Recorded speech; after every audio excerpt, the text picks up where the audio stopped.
Once again we are back with our YouTube channel, that is Konark architecture of education. Okay, तो Holi special की class आप लोगों के लिए आ गई है। फटाफट से जाके सब्सक्राइब करिए, लाइक करिए, शेयर करिए हमारे यूट्यूब चैनल को। कमेंट सेक्शन में मैं सबके नाम पढ़ूंगा, आप लोग अपने स्कूल का नाम बताइए, आप कहाँ से देख रहे हैं वीडियो। ओके, सबके कमेंट मैं पढ़ूंगा and I will also like your comment. ठीक है, देखते हैं कहाँ कहाँ से आप लोग हमारी क्लासेस देख रहे हैं। सबसे पहले तो आज हम आपको बता दें, हम आज जो पढ़ाने वाले हैं दैट इज़ आपका प्रोबेबिलिटी। प्रोबैब के बहुत इंपॉर्टेंट क्वेश्चन, सबसे इम्पॉर्टेंट क्वेश्चन जो एग्ज़ाम में आएंगे, बस ये पढ़ के चले जाना, आपका कंप्लीट हो जाएगा प्रोबेबिलिटी। ये आपने अच्छे से पढ़ लिया, आपको इसके अलावा और कुछ पढ़ने की ज़रूरत नहीं है। तो प्रोबेबिलिटी के मोस्ट इम्पॉर्टेंट क्वेश्चन आप लोगों को आज क्लास में बताने वाले हैं, तो प्लीज़ क्लास स्टार्टिंग से लेके एंडिंग तक ज़रूर देखिएगा। आपको प्रोबेबिलिटी में कोई दिक्कत भी होती है तो क्लासेस में ही आपको सारी चीज़ें समझ में आ जाएगा। ओके, मैं हर बार कहता हूँ और आज भी कहूँगा, no need to figure because your educator is here. ठीक है, तो डरने की ज़रूरत नहीं है, आपके एजुकेटर आप लोगों के साथ हैं, आपके एग्ज़ाम्स आने वाले हैं, तो हमको बहुत अच्छा अचीव करना है। तो आज की क्लास हम स्टार्ट करते हैं और आज हम पढ़ने वाले हैं व्हाट प्रोबेबिलिटी। ओके, देखिए फर्स्ट क्वेश्चन हमारे पास आ रहा है, बहुत ही ईजी, बहुत ही अच्छे तरीके से हम ये क्वेश्चन सॉल्व कर लेंगे। फर्स्ट क्वेश्चन जो कि आ रहा है आप लोगों के पास, that is a ball contains 3 red balls and 5 black balls. एक बैग है, सॉरी, एक बैग है जो कंटेन कर रहा है 3 red balls and 5 black balls. A ball is drawn at random from the bag, what is the probability that the ball drawn is. अब आपको क्या बताना है, एक बैग है, उसमें 3 तो रेड बॉल हैं और 5 ब्लैक बॉल हैं। ठीक है, देखिए एक बैग है, इसको हम करके देखते हैं क्वेश्चन को। एक बैग में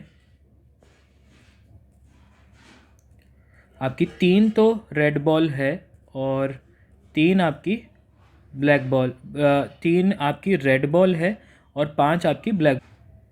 तो इसको बना लेते हैं हम, 3 हमारे पास रेड बॉल है और 5 हमारे पास ब्लैक बॉल है। ठीक है, अब इसको ध्यान से समझेंगे। अब हमको किस तरीके से क्वेश्चन सॉल्व करना है वो देख लेते हैं। सबसे पहले ने क्या बोला है कि probability that the ball drawn is red. क्या प्रोबेबिलिटी होगी कि रेड बॉल आपके पास आ जाए। तो अब ऐसे क्वेश्चन को सॉल्व करने के लिए हम लोग क्या करते हैं, सबसे पहले तो आपका एक जनरल फार्मूला होता है जो होता है नंबर ऑफ़, अपनी अपनी कॉपीज़ में ज़रूर लिख लीजिएगा, number of favourable outcomes upon total number of outcomes. इसका मतलब क्या हो गया, जितना भी आपका आउटकम आ रहा है, नंबर ऑफ़ फेवरेबल आउटकम का मतलब है जितने भी आपका गिवन डेटा है। जैसे मान लीजिए रेड बॉल के बारे में पूछा है, तो number of red ball upon total number of the outcome. ठीक है, टोटल नंबर ऑफ़ आउटकम का मतलब ये हो गया, हमारा टोटल कितना हो गया, ये टोटल हमारा हो गया 5 और 3 8, तो मतलब हमारा टोटल नंबर ऑफ़ आउटकम हो गया 8। ठीक है, तो मतलब मैं टोटल नंबर ऑफ़ आउटकम बोल सकता हूँ number of red ball and number of black ball, that is total number of outcome. तो ये मेरा हो गया 8। ठीक है, और दूसरी चीज़ इसने बोला है कि आपको प्रोबेबिलिटी निकालनी है नंबर ऑफ़ रेड बॉल की। तो नंबर ऑफ़ रेड बॉल की हम प्रोबेबिलिटी कैसे निकालेंगे, नंबर ऑफ़ फेवरेबल आउटकम, मतलब रेड बॉल कितनी है, 3 है भाई। ठीक है, टोटल नंबर ऑफ़ आउटकम्स कितने हैं, 8 है भाई। तो अगर ये हो गया तो हमारा आंसर आ गया 3/8। सिंपल, कितना सिंपल क्वेश्चन था। 2 मार्क्स का क्वेश्चन आ जाता है तो दो में से एक तो आपको मिल गया रेड बॉल का आउटकम। अब इसने बोला है नॉट रेड, सेकंड में इसने बोला है भाई वो रेड नहीं होनी चाहिए, बाकी चाहे कुछ भी हो, रेड नहीं होनी चाहिए। तो फर्स्ट क्वेश्चन तो हमने कर दिया। अब सेकंड क्वेश्चन, रेड नहीं होनी चाहिए, तो रेड नहीं होनी चाहिए तो क्या होनी चाहिए, तो ब्लैक होनी चाहिए, ऑब्वियसली रेड के अलावा ब्लैक ही है। तो हम वापस से क्या करेंगे, number of favourable outcome upon total number of outcome. Black ball कितनी है, 5 है, नंबर ऑफ़ टोटल आउटकम कितने हैं, 8 है, तो आपका आंसर आ गया 5/8। बोलो सिंपल लगा कि हार्ड लगा, बहुत सिंपल क्वेश्चन, बहुत अच्छे से सॉल्व कर दिया आप लोगों ने इजीली। हमारा 2 में से 2 मार्क्स आ गए। ठीक है, ये क्वेश्चन आ जाता है तो अच्छे से कर लेना, 2 में से 2 मार्क्स आपके कहीं पे भी नहीं गए। समझ में आ गया। Very good. नेक्स्ट क्वेश्चन की तरफ चलते हैं अब हम। नेक्स्ट क्वेश्चन आपसे बोल रहा है a die is thrown once, find the probability of getting a prime number, a number lying between 2 and 6 and an odd number. सबसे पहले तो इसमें आपको पता होना चाहिए कि डाई क्या होता है। जब हम आपने कभी भी लूडो वगैरह खेला होगा तो उसमें जो हम जिससे चांस चलते हैं that is called a die, जिसके फेसेस 6 होते हैं। 6 ही होते हैं ना फेसेस, जिसको हम क्यूब बोलते हैं, 3D फॉर्मेट बोलते हैं। उसमें सारे नंबर्स बने होते हैं 1 2 3 4 5 6। ठीक है, तो उसमें हमको लाना है प्रोबेबिलिटी हमारी प्राइम नंबर की होनी चाहिए, नंबर लाइंग बिटवीन 2 and 6 होना चाहिए, और एक ऑड नंबर होना चाहिए। तो सॉल्यूशन हम करेंगे एक एक स्टेप के साथ। सबसे पहला स्टेप क्या होता है इसमें, total possible events. Total possible events, ये साथ साथ अपनी अपनी कॉपीज़ में लिखते रहिएगा। तो टोटल पॉसिबल इवेंट्स क्या होंगे, या तो 1 आएगा, या 2 आएगा, 3 आएगा, 4 आएगा, 5 आएगा, या 6 आएगा। वो जो एक डाई होता है जिसको हम हिंदी में पासा भी बोलते हैं, उसमें या तो हम जब चांस चलेंगे या तो 1 आएगा, 2 आएगा, 3 आएगा, 4 आएगा, 5 आएगा, 6 आएगा। अगर हमारे पास एक है तो हमारे पास या तो 1 आएगा, या 2 आएगा, या 3 आएगा, 4 आएगा, 5 आएगा, 6 आएगा। इतना समझ में आता है सबको। अब हम अपना फॉर्मूला लगाते हैं, और फॉर्मूला क्या होता है, number of favourable outcomes upon total number of outcome. Number of outcome, ठीक है। टोटल नंबर ऑफ आउटकम में हम देख लेंगे। अब सबसे पहले टोटल नंबर ऑफ आउटकम हम देख लेंगे। अब हमको इसमें क्या बताना है, हमको बताना है प्राइम नंबर। तो प्राइम नंबर क्या होता है, सबसे पहले तो हमें वो देखना है। प्राइम नंबर क्या होता है, कोई बता सकता है प्राइम नंबर क्या होता है? तो प्राइम नंबर अगर आप लोगों को नहीं पता तो मैं बता देता हूँ आपको प्राइम नंबर क्या होता है। इधर साइड में ही हम लिख देते हैं। प्राइम नंबर ऐसे नंबर होते हैं जो खुद की ही टेबल में आते हैं और बाकी किसी की भी टेबल में नहीं आते। ये चीज़ ध्यान रखनी, क्वेश्चन बहुत इंपॉर्टेंट है, प्राइम नंबर से रिलेटेड क्वेश्चन आ सकता है, ये ध्यान रखिएगा। तो प्राइम नंबर हमारे पास कौन कौन से हो गए, 1 2 3 4 5 6। अगर मैं बोल रहा हूँ आपसे तो प्राइम नंबर कौन कौन से हो गए, या तो 2 हो गया, या 3 हो गया, या 5 हो गया। ठीक है, 2 3 एंड 5 ये आपके प्राइम नंबर हो गए। 4 भी किसी की टेबल में आता है एंड 6 भी किसी की टेबल में आता है। और 1 is not a prime number, 1 prime number नहीं होता, क्योंकि 1 होता है तो 1 is not a prime number. तो 3 आपके प्राइम नंबर हो गए हैं। तो 3 प्राइम नंबर हो गए हैं, तो 3 अगर प्राइम नंबर आपके हो गए हैं तो टोटल आउटकम्स कितने हो गए हमारे, 3। And total number of outcome कितने हो गए, 6। तो मैं लिख सकता हूँ 3 1 3 3 2 6। तो दैट इज़ 1/2 आपकी probability of getting what, probability of getting a prime number. समझ में आ गया, इतना सबको समझ में आ गया, कोई दिक्कत नहीं होनी चाहिए। ठीक है, अब इसका करते हैं हम next part, that is a number lying between 2 and 6। 2 और 6 के बीच में कौन कौन से नंबर लाई कर रहे हैं हमको वो बताना है। तो 2 और 6 के बीच में जो नंबर लाई कर रहे हैं वो कौन कौन से हैं, 3 4 and 5। इसमें ये नहीं लिखा हुआ कि इंक्लूडिंग 2 and 6, इसमें सिर्फ लिखा है 3 4। 2 and 6 के बीच में कौन कौन से नंबर है, 3 4 and 5। तो इसका भी बिल्कुल सेम हो जाएगा। नंबर ऑफ फेवरेबल आउटकम्स कौन क्या हो जाएगा इसका, ये भी हम साथ साथ ही कर लेते हैं। फर्स्ट हमारा ये हो गया, सेकंड हमारा क्या हो गया, 3 या 4 and 5। तो मतलब नंबर ऑफ फेवरेबल आउटकम हो गए आपके 3 and total number of outcome थे आपके 6। तो इसका भी आंसर कितना आ गया, 1/2। तो 1/2 इज़ योर आंसर। समझ में आ गया। अब हम बात करते हैं एन ऑड नंबर की।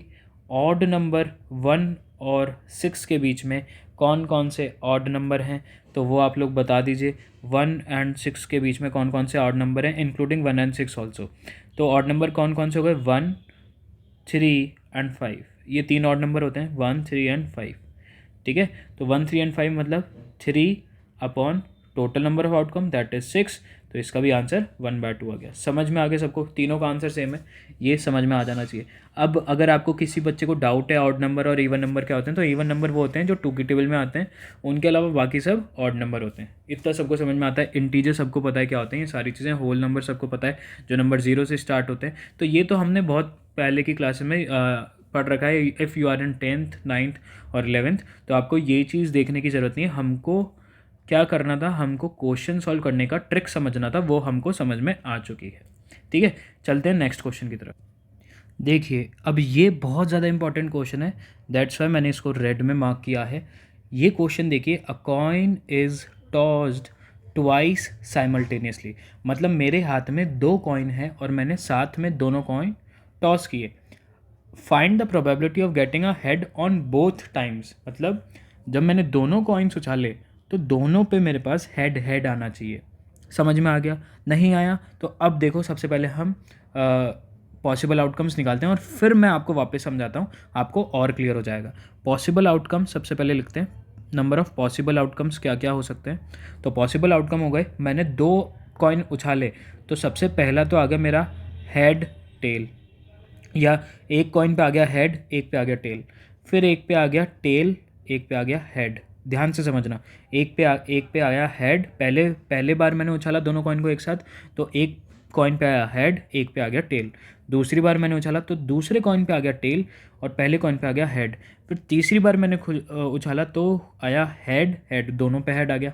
और चौथी बार जब मैंने उछाला तब मेरे पास आया tail tail. Number of possible outcome समझ में आ जाता है सबको कि ये नंबर ऑफ़ इसके पॉसिबल आउटकम्स बनेंगे। अब इसने बोला है कि मेरे को दोनों कॉइन्स पे getting head on both times, मतलब मेरे दोनों हेड, मतलब दोनों, जब मैं दोनों बार दोनों कॉइन उछालूंगा तो मेरे पास दोनों पे हेड आना चाहिए।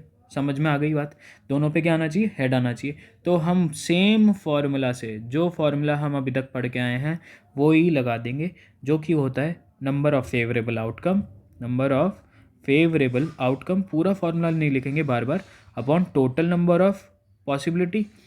ठीक है, पॉसिबल आउटकम्स तो क्या हो गया आपका, नंबर ऑफ़ आउटकम्स कितना आ जाएगा आपका 1, सिर्फ हेड हेड आपका एक बार ही आ पाएगा, और टोटल पॉसिबिलिटी कितनी हो जाएगी 1 2 3 4, तो 1/4 इज़ योर आंसर। बोलो समझ में आया कि नहीं आया? ठीक है, इतने सिंपल क्वेश्चन है प्रोबेबिलिटी के, अगर आपको ये चीज़ समझ में आ जाती है तो कोई दिक्कत की बात ही नहीं होगी। ओके, तो ये रहा आपका नेक्स्ट क्वेश्चन, जो कि बहुत ज़्यादा इंपॉर्टेंट है। अगर प्रोबेबिलिटी का क्वेश्चन आए और आपसे कार्ड के क्वेश्चन नहीं पूछे जाएं तो ऐसा तो हो ही नहीं सकता। ठीक है, तो ये बुक क्वेश्चन बहुत ज़्यादा इंपॉर्टेंट है। अगर आप हमारी क्लास को अच्छा आपको क्लासेस लग रही हैं तो please make sure to like this video, share with your friends and subscribe to our YouTube channel, that is Kunark education. And आप लोग कमेंट में ज़रूर बताइएगा कि आप कौन से स्कूल से हैं, अपने स्कूल का नाम ज़रूर लिखिएगा, ताकि मैं देख सकूं कि कौन से स्कूल से बच्चे सबसे ज़्यादा हमारे लेक्चर ग्रास्प करते हैं। ओके, अब देखते हैं हम इस क्वेश्चन में क्या बोला है। 1 card is drawn from a well shuffle deck of 52 cards, find the probability of getting a king of red colour. सबसे पहले तो आप लोग देखिए, इसमें बच्चे बहुत ज़्यादा कंफ्यूज रहते हैं कि सर स्पेड्स क्या होता है, डायमंड क्या होता है, और बहुत सारी चीज़ें, वो सारी चीज़ें देखिए क्या क्या सारी चीज़ें। देखिए सबसे पहले हम बात करते हैं डायमंड्स की, जिसके बारे में सबको पता है। तो डायमंड की शेप कैसी होती है? डायमंड की शेप कुछ ऐसी होती है। ओके, डायमंड की शेप कुछ ऐसी होती है। डायमंड आपका इस शेप का होता है। दूसरा हमारा क्या होता है? हार्ट्स। हार्ट तो भाई सबको ही पता है, कौन होगा जिसको अब इस एज में हार्ट के बारे में नहीं पता होगा। हम सेंड भी करते रहते हैं काफ़ी हार्ट्स एक दूसरे को। ठीक है, तो हार्ट सबको पता होगा हार्ट क्या होता है। उसके बाद हम बात करते हैं स्पेड्स की और क्लब्स की, जिसमें सबसे ज़्यादा बच्चों को कन्फ्यूज़न होता है। तो सबसे पहले हम बात कर लेते हैं क्लब्स क्या होता है। क्लब्स, जिसको हम हिंदी में क्या बोलते हैं? चिड़ी, चिड़ी भी कहते हैं। ठीक है, एक ट्री लाइक स्ट्रक्चर होता है। ठीक है, कुछ ऐसा होता है। इस वीडियो के बाद आपको कोई प्रॉब्लम नहीं आएगी इन सारी चीज़ों में, है ना। कलर भर दो इसमें, देखो कितने अच्छे से, नहीं अच्छे से तो नहीं, गंदे तरीके से कलर भरा है, लेकिन हाँ आपका क्लब्स ही होता है। क्लब्स आज सबको समझ में आ गया होगा। उसके बाद स्पेड्स क्या होता है? स्पेड्स होता है आपका, क्या बचा आपका वो जो, हाँ ये बचा। प्लीज़ डायग्राम के लिए आप लोग देख लीजिएगा, वैसे अच्छी ही ड्राइंग है मेरी। बाकी हाँ, आपका स्पेड्स ये होता है जिसको हम हुक्म भी बोलते हैं हिंदी में। ठीक है ना, तो ये हो गया आपका स्पेड्स, ये हो गया आपका क्लब्स, ये हो गया हार्ट, ये हो गया डायमंड। इतना हमको समझ में आ जाता है। ये होते हैं ब्लैक इन कलर और ये होते हैं रेड इन कलर। समझ में आ गया सबको? ठीक है, समझ में आ गया तो वेल एंड गुड है। अब हम देखते हैं कि क्वेश्चन कैसे सॉल्व होगा। इसने सबसे पहले और हाँ एक चीज़ और, एक डेक में कितने कार्ड्स होते हैं, 52 कार्ड्स होते हैं, ठीक है ना, 52 कार्ड्स होते हैं। अब एक एक के बारे में समझते हैं। A king of red colour, सबसे पहले हम देख लेते हैं king of red colour. King कितने होते हैं एक डेक ऑफ कार्ड में, आप लोगों ने देखा होगा किंग होते हैं 4। देखो समझते हैं, किंग कितने होते हैं, किंग होते हैं 4। अब 4 किंग होते हैं तो 4 कौन कौन से कलर के होते हैं, 2 तो होते हैं रेड और 2 होते हैं ब्लैक, ठीक है। अब इसने बोला king of red colour, king of red colour का मतलब हो गया आपके 2 कार्ड, तो इसकी प्रोबेबिलिटी हो गई 2 किंग, ठीक है, 2 किंग। सबसे पहले हम इनकी प्रोबेबिलिटी लिख देते हैं, फिर लास्ट में हम आंसर लिख देंगे। अब देखते हैं फेस कार्ड। फेस कार्ड क्या होता है, बच्चे बहुत ज़्यादा कंफ्यूज हो जाते हैं कि सर फेस कार्ड क्या है। तो फेस कार्ड क्या होता है, जिसमें फेसेस बने होते हैं। फेसेस का मतलब जैसे शक्ल होती है ना, शक्ल, that is called face card. जैसे किंग हो गया, क्वीन हो गई और किंग हो गया, इनके फेस बने होते हैं। नहीं सॉरी, किंग, क्वीन और आपका जो जे होता है जिसको हम गुलाम बोलते हैं। तो 3 कार्ड हो गए face card, that is king, queen और गुलाम। इनके फेसेस देखते हैं ना आप, शक्लें बनी होती है, तो those are called face card. तो फेस कार्ड कितने होते हैं, देखिए हर कलर के, हर मतलब जैसे डायमंड के होते हैं 3, किंग, क्वीन और गुलाम, फिर इसके भी किंग, क्वीन और गुलाम, फिर इसके भी किंग, क्वीन और गुलाम, और इसके भी किंग, क्वीन और गुलाम। तो 3 3 3 3 करते करते कितने हो गए, 12। तो total number of face card हो गए आपके 12। समझ में आ गया, कोई किसी को दिक्कत होनी नहीं चाहिए। अब बात करते हैं जैक ऑफ हार्ट्स, जो हम गुलाम बोल रहे थे उसको इंग्लिश में जैक बोलते हैं। जैक ऑफ हार्ट्स, भाई हार्ट वाला जैक मतलब गुलाम कितना होगा, ऑब्वियसली 1 ही होगा, ठीक है। जैक ऑफ हार्ट्स 1 हो जाएगा। अ रेड फेस कार्ड, अब मैंने फेस की बात करी थी जिसमें फेस बने होते हैं, तो रेड फेस कार्ड मतलब रेड फेस कितने हो गए, 3 और 3 6 हो गए, तो ये हमने 6 मान लिया, ठीक है। उसके बाद अ स्पेड, स्पेड क्या होता है आपका, स्पेड होता है आपका गुलाम, और इसमें सिर्फ बोला कि स्पेड के कार्ड्स कितने होते हैं, दैट इज़ 12, ठीक है ना। एक कार्ड के मतलब स्पेड्स होते हैं 12, क्लब्स होते हैं 12, हार्ट्स होते हैं 12 एंड डायमंड भी होते हैं 12, ये चीज़ ध्यान रखनी है, ठीक है। तो 12 12 12 12 दैट इज़ 52। उसके बाद क्वीन ऑफ डायमंड्स, डायमंड की क्वीन बहुत मुश्किल होती है मिलना। डायमंड की क्वीन क्या होती है आपकी, डायमंड की क्वीन होती है आपकी सिर्फ एक, दैट इज़ सिंगल। समझ में आ गया सबको। अब हम आउटकम्स निकाल लेते हैं सबके, ठीक है ना। फाइनली हम आउटकम निकाल लेते हैं कि आउटकम कैसे कैसे होंगे। आपको पता है कि आउटकम आपके टोटल में से निकालेंगे ऑब्वियसली, तो टोटल में से आउटकम हम कैसे निकालेंगे वो देख लेते हैं, ठीक है। अब इनके साइड में ही हम कर लेते हैं इनके आउटकम्स, वो देख लीजिए। आउटकम इनके क्या क्या होंगे, देखिए आउटकम हम इनके साइड में ही बना लेते हैं, और आउटकम इनके क्या हो जाएंगे, अब उनके ऊपर बात करते हैं। A king of red colour मतलब 2 किंग हो गए, 2 किंग हो गए रेड कलर के, और टोटल नंबर ऑफ आउटकम कितने थे 52, तो मैं लिख सकता हूँ 2/52। समझ में आ गई बात। उसके बाद रेड फेस कार्ड हमने 12 लिखे थे, तो हम लिख सकते हैं 12/52 टोटल नंबर ऑफ आउटकम्स, इसका इधर आ गया। जैक ऑफ हार्ट्स हमने 1 लिखा था, तो 1/52। उसके बाद रेड फेस कार्ड 6 लिखे थे, तो 6/52। उसके बाद स्पेड लिखा था 12, तो 12/52 एंड क्वीन ऑफ डायमंड लिखा था, तो दैट इज़ 1/52। ये 52 है क्या, ये है आपके टोटल नंबर ऑफ आउटकम, जो हमने फार्मूला पढ़ा था, total number of outcome upon number of outcome upon total number of outcome. तो ये हमने क्या कर दिया है, डायरेक्ट हमने इधर मार्क कर दिया है total number of outcome upon probability of getting that outcome, ठीक है ना। तो इन सब के आंसर क्या आ जाएंगे, 2/52, तो दैट इज 2 2 4 1 6, तो 1/26। तो 2 6 12, 2 2 4 6 3 2 3, तो 3/13, ठीक है। 1/52 एज इट इज़, 6/52, तो ये कितना हो गया 12, तो ये हो गया 3/26, ठीक है। उसके बाद ये वापस से हो गया आपका 12/52, तो दैट इज़ 3/13, और ये 1/52 एज इट इज़। तो ये सब के आंसर आ चुके हैं, और ये बहुत इंपॉर्टेंट क्वेश्चन था जो हमने अभी 2 सेकंड में पूरा कंप्लीट सॉल्व कर लिया है। और इसके अलावा आपके पास और कोई कॉम्प्लिकेटेड क्वेश्चन नहीं आएगा, क्योंकि सबसे इम्पॉर्टेंट क्वेश्चन एक ये होता है, और जो हमने आपको बताया वो होता है। ये 4 क्वेश्चन अच्छे से कर लीजिएगा, इसका कॉन्सेप्ट अगर समझ में आ जाता है तो बहुत इंपॉर्टेंट है, और अगर कॉन्सेप्ट समझ में नहीं आता तो इस वीडियो को वापस से देख लीजिएगा। ओके, हमारी वीडियो को आप वापस से देख सकते हैं, कोई प्रॉब्लम नहीं है, और सब्सक्राइब करना is very much easy and simple. तो please make sure to subscribe. Comment में अपने स्कूल का नाम ज़रूर लिखिएगा, ताकि हम देख सकें कि कौन कौन से स्कूल से आप लोग वीडियोस देख रहे हैं, और रेगुलर रहिए, सारी वीडियोस देखिए, ताकि आपके पेपर्स बहुत अच्छे हों। Okay, till then take care, bye bye.